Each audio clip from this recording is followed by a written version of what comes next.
In past videos, I've already talked about how usually when I create drawings or paintings, I am stemming off reference photos. But I've also mentioned how it's very important for me to make sure that I'm making a lot of artistic choices and bringing in a lot of myself into the piece since the beginning of the art creation process. Especially when I'm using other people's photos to create a piece, I like manipulating the photo, changing it in some way, taking stuff out, bringing stuff in, changing colors, etc. And in today's video, I wanted to share one of my favorite methods to create original compositions that are my own, especially when I am stemming off photos that I haven't taken myself. And this method that I love using from time to time involves creating a digital collage and bringing multiple photos together and then using that digital collage to create your drawing or your painting. In this particular case, I moved on to painting this skull in watercolor. So the first thing that I did after having come up with my concept and having created some thumbnail sketches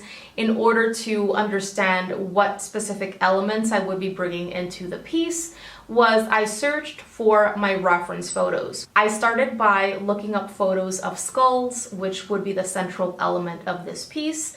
And then once I had a good one, which I do have another video where I explain about what to look for in reference photos in order to ensure a smoother process and a better outcome when you're intending to use that photo for a drawing or painting. I'll make sure to link to that video down below in the description box in case you'd like to check it out. And after I had my skull photo, I then moved on to collecting photos of different roses. I already had a vision of how I would be placing them in front of or behind the skull. So those were the types of reference photos that I was looking for specifically. Once I had my reference photos, it was time to open them up in my photo editing software, which I am currently using Photoshop, and I separated out or cut out each individual element from its background. Both the skull and the different flowers now were individual elements without a background that I could resize and even change colors and just move around to see what location I liked best and what size I liked best and what color I liked best. And at the end, I decided to keep two flowers. I placed one behind the skull and one in front of the skull, and I really liked the idea of having light colored flowers because I knew since the beginning that I would be painting a black background. So I wanted my central elements to be pretty light in value and color so that I could have that high level contrast at the end. After having created my digital collage, it was time to practice my drawing. Whenever I am able to actually draw the object or the subject, the landscape, the still life arrangement, whatever it is, before moving on to the painting process, meaning if I have time to draw before starting my painting, I will do it because for me, drawing is incredibly important and I want to continue practicing my drawing along with my painting. I freehand sketched my skull and my flowers in a page in my sketchbook in exactly the size that I wanted my final piece to be. And once I had my sketch finished in my sketchbook, what I did was I used a sheet of tracing paper to transfer that outline drawing onto my sheet of watercolor paper to move on to the painting process. For this one, I used watercolor paper from Arches. This is cold pressed paper and it is 140 pounds in thickness or in weight. So when it comes to my watercolor painting process, I always make my way from lights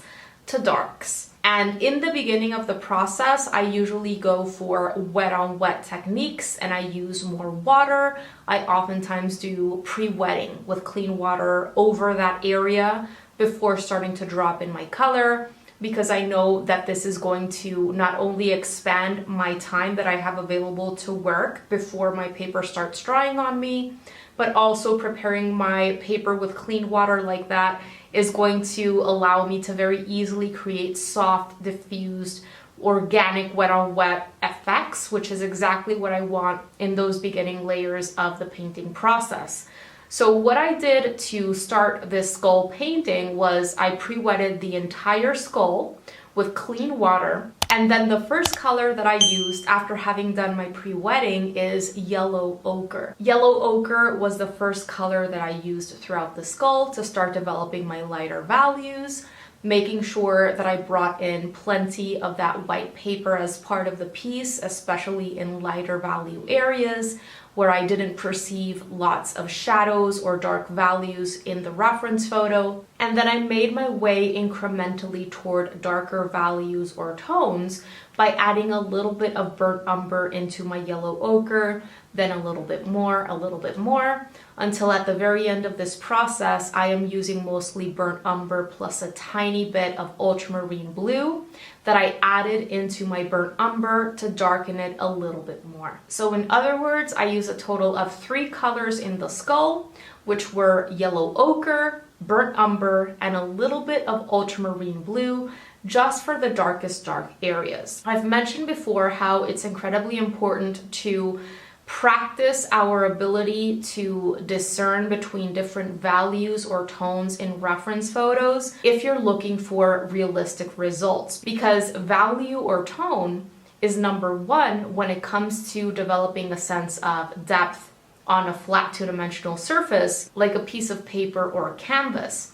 And this is one of the reasons why it's so important to stem off great quality reference photos that allow you to see that wide range of values. You need to be able to see lights, midtones, and darks so that you can make those different value areas or different value relationships happen in your drawing or painting, and that's what leads to believable depth and realism. It took me 4 layers of paint to develop the sense of realism and depth in the skull that I was looking for, and I made sure to allow each layer to dry completely before working on the next. This is incredibly important because it will prevent undesired textures and an overworked look. And the roses I tackled in 3 layers. The first layer I painted wet on wet, so I did the same thing that I did in the skull where I pre-wetted the entire rose shape with clean water, and then I started dropping in my lightest color that I would be using in each rose, and then I allowed that to dry, and once it was dry, I went in wet on dry. I now painted those shadow shapes on dry paper. In terms of the colors that I used for the roses, the pink rose was painted with carmine. That was the base local color for the pink rose. And then for the yellow rose, I used transparent yellow medium. And when it came time for the second and the third layers in the roses, which is when I am thinking of darkening shadow shapes or defining edges, that kind of thing, I created darker versions of my pink and yellow by adding a second color into that base local color to darken it a little bit and use it in this darker manner to paint my shadow shapes. So when it came time to darken the carmine, I added a little bit of neutral black into the carmine to darken it, and that is what I used to create those shadow shapes in the pink rose. And I added a little bit of burnt umber into the transparent yellow medium to darken it, and that is what I used to paint the shadow shapes in the yellow rose. I find that when you're going for more realistic results, when you're painting with watercolor, it is very much worth allowing everything to dry and coming back to see if you need to darken certain areas and push the contrast a little bit more after everything has dried, because watercolor dries lighter than how it looks when it's wet. And so you won't know if you've really achieved that sense of contrast until after things have dried.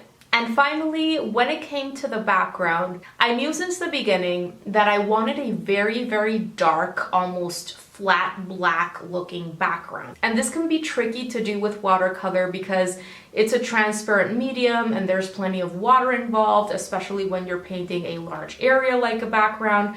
So I did have an idea that I would have to work in layers to arrive at that level of darkness that I wanted. And so the first thing that I did was I went with my favorite dark gray color combo, which I usually use, which is ultramarine blue and a dark brown. Because in this case I was already using burnt umber for the skull, I combined ultramarine blue and burnt umber. In other cases, I combined ultramarine blue and burnt sienna, which is a reddish brown, and that also leads to beautiful, vibrant grays. But I painted 2 layers of gray in the background, and I was still unable to arrive at that level of darkness and flatness that I wanted. And so what I ended up doing was I allowed those first 2 layers to dry completely, and I just went in with neutral black in a pretty thick state and just painted the entire background with a neutral black. And that is how I finally got that very solid black for my background. I hope that this video was helpful, that I've provided ideas for you to try in future pieces, and most of all, that I've encouraged you to bring more of yourself into your artwork since the beginning of your process. If you'd like to learn more about why it is so incredibly important to continue developing your drawing or sketching skills alongside your painting skills, go ahead and check out this video right here.